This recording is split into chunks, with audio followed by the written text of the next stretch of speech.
네, 오늘 우리는 계속해서 산상설교의 말씀을 보고 있습니다. 산상설교의 내용 더듬어 보면서 한번 생각해 보면 우리 믿는 신자들, 예수님을 믿는 신자들이 구약의 백성과 어떻게 다른가? 다시 말하면 우리 성도들은 얼마나 고상하고 고매한가? 이런 것들을 이제 저희들이 살펴보고 있는데요. 어떤 율법의 말씀이 생각납니까? 살인하지 말라. 또는 간음하지 말라, 맹세, 헛맹세하지 말고 보복과 또 이혼 이런 부분에 대해서 오늘 하나님께서 말씀을 주셨고, 오늘 마지막으로 5장에서 마지막 이 6가지 반제의 말씀 중에서 오늘은 사랑에 대해서 말씀을 하고 있습니다. 우리 믿는 성도들이 어떻게 살아가야 될 것인가, 특별히 오늘은 사랑에 대해서 말씀을 하고 있는데요. 지난번 산상설교를 기억해 보면 우리가 우리의 정당성이 아무리 있다고 할지라도 그 정당성을 가지고 똑같이 보복하고 이렇게 복수하지 말고 하나님의 자비와 긍휼을 베풀라고 말씀을 살펴보았는데, 오늘은 이제 거기서 더 나아가서 보복을 하지 않는 정도가 아니라 원수를 사랑하라 말씀하고 있습니다. 그런 면에서 오늘 말씀은 5장의 전체 내용을 요약하는 것이자 종합하는 내용인데요. 43절, 또 내 이웃을 사랑하고 내 원수를 미워하라 하였다는 것을 너희가 들었으나, 이렇게 되어 있습니다. 먼저 본문에 본격적으로 들어가기 전에 우리가 먼저 생각해 봐야 될 것이 있는데요. 여기서 이웃은 누구이고 원수는 누구인가 생각해 볼 필요가 있습니다. 우리가 이제 설교를 들을 때요, 설교 말씀은 강해 설교가 돼야 됩니다. 강해 설교, 해석을 하는 설교가 돼야 돼요. 그래서 해석이 없는 설교는 건강한 설교가 아닙니다. 그래서 이제 제가 설교자로서 해석을 할 때 그 해석이 조금 딱딱할 수는 있어요. 그러나 해석을 해야 이 성경의 의미를 정확하게 알 수 있는 것이다. 여러분들 그렇게 생각하셔야 되고, 모든 설교는 강의 설교가 돼야 된다. 이렇게 생각을 해야 됩니다. 그래서 오늘 이웃과 원수 굳이 이렇게 따져볼 필요가 있는가 생각할 수 있어요. 우리가 일상적으로 생각할 때는 이웃이 누구이고 원수가 누구이다 이렇게 쉽게 생각할 수 있지만, 성경의 말씀에 나와 있는 이웃과 원수라고 하는 것을 판단하는 것은 그렇게 쉬운 일이 아닙니다. 왜냐하면 오늘 이웃이라고 하는 것, 내 이웃을 사랑하라 라고 하는 것은요, 이 성경이 지지하고 있는 본문이 있어요. 레위기 19장에 보면 이 이웃이 누구인가가 나와 있는데, 내 원수를 사랑하라 할 때 이 원수는 누군지 성경에서 찾기가 어렵습니다. 그래서 이 이웃과 원수를 구분하는 것이 어려운데, 그러면 이제 학자들은 더 나아가서 1세기 당시, 예수님 당시로 가는 거예요. 이웃과 원수가 누군가 생각해 보는 거죠. 예수님 당시에 원수는 누굴까요? 세리와 이방인들, 하나님의 율법 밖에 있었던 사람들이 바로 원수입니다. 이웃은 누굴까요? 유대 공동체는 다 한 가족같이 지냈는데 이웃을 굳이 언급하는 이유가 무엇일까 생각할 때, 당시에 이제 로마의 치하 가운데 있으면서 유대 공동체에서는요, 유대인들 공동체도 이제는 소망이 없다.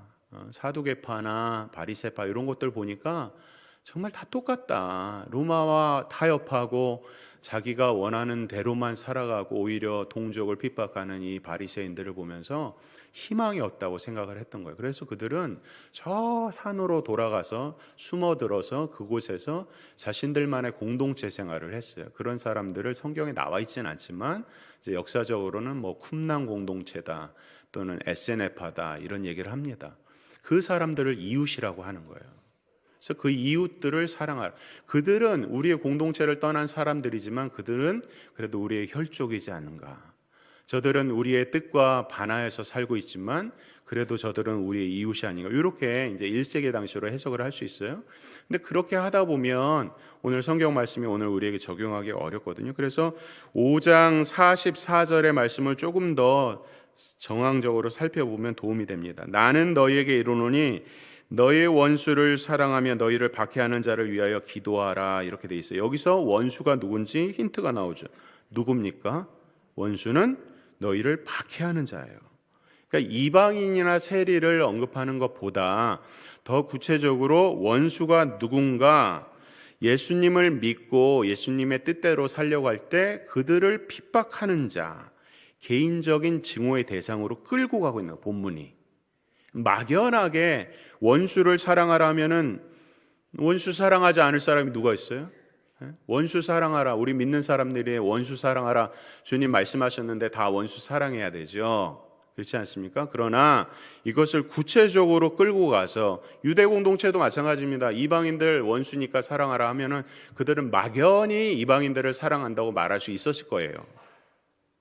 그러나 오늘 우리 주님은 그렇게 원수가 비실제적이고 그냥 탁상공론, 피상적인 그런 존재가 아니라 원수는 내 주위에 있다 말씀하고 있는 거예요. 그들이 누굽니까? 바로 내가 예수님을 믿으면서 살려고 할 때 나의 삶 가운데 나를 핍박하고 나에게 고통을 주고 핍박을 가하는 사람, 나의 삶과 관련되어서 그렇게 나의 삶에 개인적인 원수로 살아가는 그런 사람들을 언급을 하고 있는 거예요. 그러니까 굉장히 실제적인 얘기죠. 피상적이고 막연하게 원수 사랑하라가 아니라 이 사랑하라고 하는 것은 단순한 감정을 넘어서서 우리에게 아가페의 사랑, 실제적인 사랑, 역동적인 사랑, 실제로 이것을 실천해야만은 그런 사랑을 말하고 있는 거예요.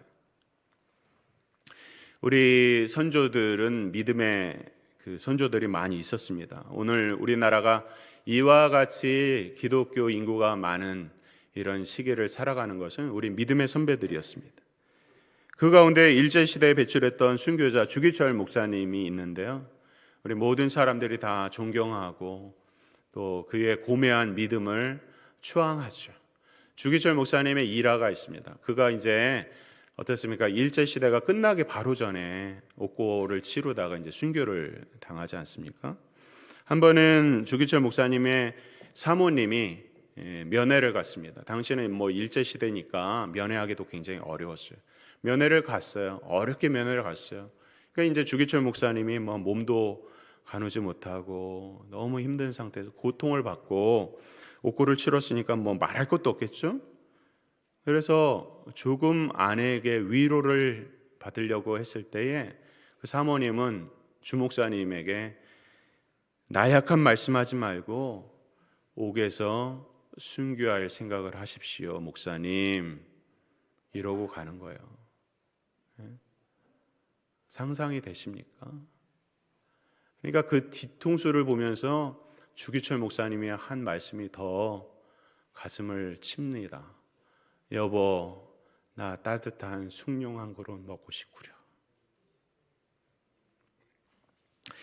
이스라엘도 혹독한 역사를 치렀고 가장 대표적인 것이 나치의 독가스실에서 600만의 유대인들이 학살을 당했습니다. 이런 혹독한 역사를 당한 유대 민족이나 우리 민족이 참으로 이러한 원수를 사랑한다는 것, 사실 인간적으로는 불가능한 것이죠. 인간적으로는 불가능해요. 그러나 오늘 우리 예수님의 요구는 뭐냐면 우리가 예수님께 구속을 받았으니, 구원을 받았으니 그 구원에 합당한 삶이 무엇이냐, 구원에 합당한 온전한 삶이 무엇인가 말씀을 하고 있어요. 2차 세계대전이 끝나갈 무렵에 미군이 오키나와라고 하는 것을 공략을 하고 있었습니다. 미 해병대가 상륙을 해서 뭐 개미떼같이 상륙해서 쭉 올라가고 있어요. 그러니까 일본 사람들이 막 포화를 쏘고 막 난리가 났습니다. 그런 가운데서 봅 드만이라는 병사가 있었는데 일본군이 쓴 총탄에 목을 관통하는 부상을 입게 됩니다. 손가락 일부도 떨어져 나갔고 나중에 전쟁이 끝난 다음에 성대를 회복할 수 없었습니다. 목소리가 거의 속닥이는 듯한 목소리로 목소리를 거의 낼 수가 없었어요. 그런데 그 남은 인생을 그 봅 드만이라는 병사는 일본인을 위해서 살아갑니다. 일본은 뿌리 깊은 증오를 가지고 일본인들을 대해야 되는데 전쟁이 끝나고 난 다음에 그는 내비게이터 선교회를 통해서 일본 사람들을 위해서 일했습니다. 그러니까 주위에서 왜 하필 일본 사람이냐, 네 원수인데, 그런 얘기를 들었죠. 그러나 봅 드만이라는 사람은 복음을 전하는 것에 예외가 없다고 생각했고 일본 사람들을 위해서 30여 년간 선교를 하다가 자기의 수명을 다하는 그런 일들을 하고 나머지 모든 사역을 일본인들에게 넘겨주게 되죠. 원수를 사랑하라 하는 이 말씀에 원수를 위해서 자기의 일생을 산 믿음의 선조들은 이렇게 많이 있는 것입니다. 사랑하는 성도 여러분, 우리 자신을 미워하고 증오하는 사람, 그 원수를 위해서 살 수 있는가? 오늘 우리에게 예수님께서 친히 말씀하세요. 사도 바울도 로마서 12장 21절에 보면 너희 원수를 사랑하라. 악에게 지지 말고 손으로 악을 이겨라 말씀하고 있어요. 왜 이런 요구를 할까요? 오늘 본문 말씀 45절에 보니까 이같이 한즉 하늘에 계신 너희 아버지의 아들이 된다. 이같이 한즉 하늘의 아버지의 아들이 된다. 이렇게 하는 이유는 우리가 하나님의 자녀가 되었기 때문이다. 하나님의 아들의 특징을 보여야 된다. 하나님을 믿는 사람은 세상과 달라도 달라야 된다 말씀하고 있어요. 46절에 너희가 너희를 사랑하는 자를 사랑하면 무슨 상이 있으리요? 세리도 이같이 아니하느냐? 또 너희가 너희 형제에게만 무난하면 남보다 더하는 것이 무엇이냐? 이방인들도 이같이 하느니라. 그렇게 증오의 대상이라고 생각하는 세리와 이방인들, 우리로 말하면 예수님 믿지 않고 불쌍한 영혼들도, 세상에 살아가는 수많은 사람들, 우리가 악하다고 생각하는 사람들도 자기를 사랑하는 사람은 다 사랑한다는 거예요. 우리 믿는 사람들이 어떻게 살아야 될 것인가? 여기서 삶의 원리가 중요한 것이 나옵니다. 중요한 것이 뭐냐면 어떠한 행동을 우리가 받고 관계를 맺는 게 아니에요. 세상 사람들은 그렇습니다. 어떤 사람이 찾아와서 선을 베풀고 뭐 먹을 거 사주고 뭐 좋은 선물 줍니다. 그러면 좋아하죠. 좋아합니다. 교제의 대상이 되고 관계를 맺습니다. 아, 나를 이렇게 아껴주는구나, 내가 뭔가 인정받는구나 해서 그 사람과 좋은 관계를 맺어요. 근데 어떻습니까? 정반대로 나를 미워하고 해코지하고 나에게 대해서 루머를 퍼뜨리고 거짓말하고 미워하고 째려보면 어떻습니까? 똑같이 상대를 하죠. 뭡니까? 그들의 행동이 나의 관계를 만드는 거예요. 그런데 우리 믿는 사람은 정반대라는 거예요. 오늘 성경에서 계속해서 말씀하고 있는 것은 관계예요. 관계가 행동을 만든다 말씀하고 있어요. 관계가 행동을 만든다. 하나님과 우리의 관계가 뭐냐? 하나님 믿는 우리와의 관계가 뭐냐? 이 관계가 행동을 만드는 거예요. 그러니까 혹시 우리 가운데서 신앙생활을 하다가 누가 우리 형제자매들이 뭐 권사님, 집사님, 뭐 장로님이 섭섭하게 하고 또는 뭐 마음에 와닿지 않고 뭐 여러 가지 문제를 일으켰어도 관계를 기억하는 관계, 주 안에서 우리는 형제요 하나님의 자녀라고 하는 이 관계를 생각하면서 믿음의 식구가 딱 우리의 마음에 맞지 않는다고 해서 미워해서 살인하지 말고, 우리의 형제 자매들을 보면서 서로 간음하지 말고, 남편과 아내는 이혼하지 말고, 우리는 서로 동역자니까 헛맹세하지 말고, 서로 간에 혹시 실수가 있어도 보복하지 말라는 거예요. 왜? 우리의 관계가 하나님 안에서 자녀가 되었고 하나님 안에서 한 형제요 자매가 되었기 때문에 이 관계가 행동을 만드는 거예요. 우리의 말과 행동의 모든 것들은 관계로부터 나온다는 거예요. 예수님을 믿으니 이방인과 세리들도 하는 것처럼 그렇게 받고 주는 거 뭐 누구나 다 하지 않냐? 그렇지 않습니까? 오늘 우리 현대교회가 왜 세상에서 손가락질을 받습니까? 똑같은 수준이라는 거예요. 더 도덕적이고 더 윤리적으로 살아야 되는데 똑같이 쓰레기 버리고, 어제도 이 앞에서요, 소태동 여기 전철 앞에서 우리 전도사 부임하는 전도사님과 쓰레기를 한참 긁어 모았습니다. 계속해서 쓰레기를 버려요. 우리 믿는 사람들 쓰레기 안 버립니까? 여러분들 지나가면서 쓰레기 보면 쓰레기를 줍습니까? 주워란 말이에요. 주스라고. 버리지 않는 것에 만족하지 말고 주스라는 거예요. 남들이 인사 안 한다고 나도 똑같이 인사 안 하는 거 아니라 더 인사를 하라는 거예요. 달라도 달라야 된다. 말씀은 너무 구체적이에요. 너무 구체적이에요. 실제적입니다. 오늘 이 자리에 예배 드리고 예배 하나님 앞에 말씀 드리고 이제 끝, 이게 아니라 이 말씀이 누구에게 적용되는 말씀이요? 나에게. 내 옆에 사람이 오늘 왜 결석을 했지? 이 말씀을 들어야 되는데 뭐 이렇게 생각하지 마시고 나에게 적용을 하는, 내가 나에게 이 말씀을 적용하면 우리 여기 모인 사람이 다 적용이 되는데 옆에 사람한테 적용하려면 적용이 아무것도 안 돼. 대표적인 말씀이 뭐냐면 에베소서 5장 22절에 보면 아내들이여 자기 남편에게 복종하기를 주께 하듯 하라. 이는 남편이 아내의 머리됨이 그리스도께서 교회의 머리됨이 됨과 같음이니 그가 바로 몸의 구주시니라. 그러므로 교회가 그리스도에게 하듯 아내들도 범사에 자기 남편에게 복종할지니라. 남편들아 아내 사랑하기를 그리스도께서 교회를 사랑하시고 교회를 위해서 자신을 주신 같이 하라. 이 본문이 대표적으로 착각되는 본문이죠. 남편이 남편의 것을 적용하고 아내가 아내의 것을 적용해야 되는, 남편은 아내의 것을, 아내는 남편의 것을 적용하죠. 여보 들었지? 남편에게 뭐라고 그랬어? 여보 그러면서 아내에게 뭐라고 그랬어? 그렇게 거꾸로 적용을 하는 거예요. 에? 하나도 적용이 안 되죠. 부부간에 그렇게 해서는 절대.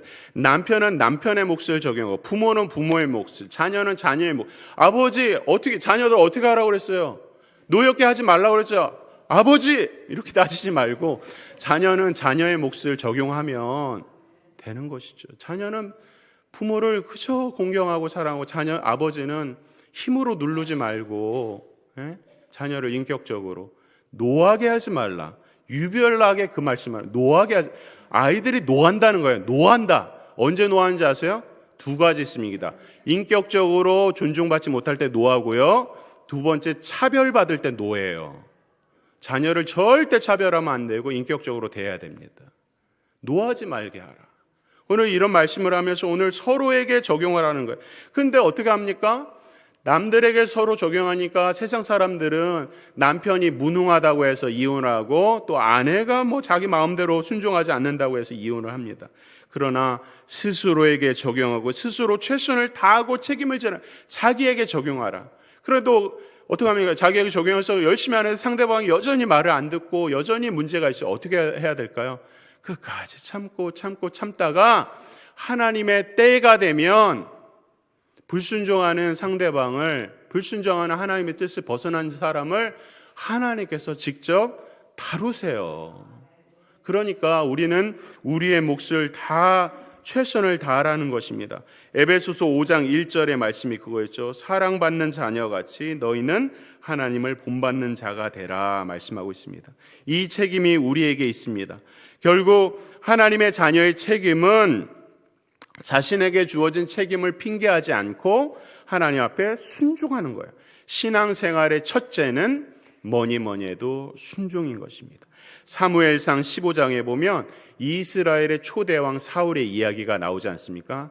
하나님은 아무것도 아닌 사울을 왕으로 삼으셨어요. 그 가운데 이제 첫 번째 전쟁에서 아멜렉과의 전쟁에서 큰 대승을 얻습니다.